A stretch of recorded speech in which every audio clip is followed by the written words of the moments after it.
around 71% of the Earth's surface lacks terrestrial network. This includes oceans and very remote areas.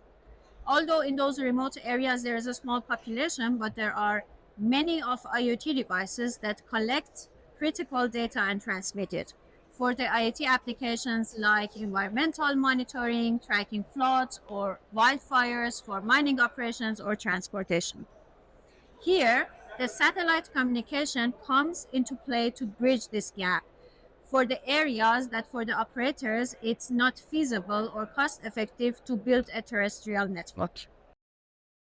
So satellite communication is actually not a new topic. It's been there pretty much for 20 years since I started in the industry. What is, however, new is that the 3GPP organization, the same body that standardizes all of the cellular communication protocols like 2G, 3G, 4G, and also 5G, have recently embraced it.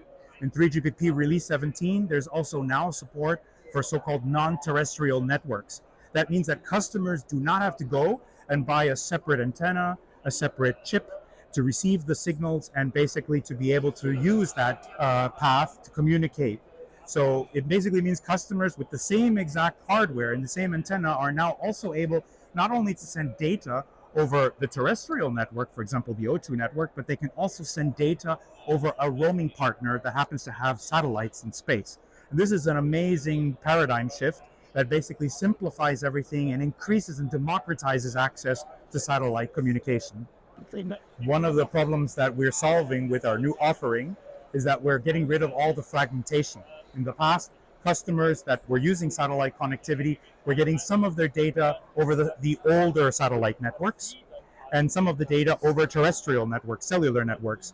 And this basically meant that they had different SLAs, data coming from this path, that path. Sometimes they were losing data here or there and having many different complex contracts. We simplify everything. We're basically bringing everything into one tariff, one single pane of glass, a dashboard. Over our connectivity management platform, customers can manage their devices wherever they are. It doesn't matter whether they're in the middle of the ocean or they're right here in the middle of Germany. We can actually make things a lot easier. With O2 Business, the sky's the limit. So you're probably asking yourself, when's it coming? Well, we're actually going to be launching Satellite IoT tariffs now with our partner Skylo Technologies. They have basically a service that is being sent out from geostationary satellites. That means that you can reach those satellites 24/7 and always have the extra assurance that you can send data whenever you're not able to communicate over the terrestrial networks, not only in Europe, but in many geographies around the world. And to find out more, go to our website where you can see where we're offering that coverage, and you can reach out to our teams if you have any technical questions or even commercial questions.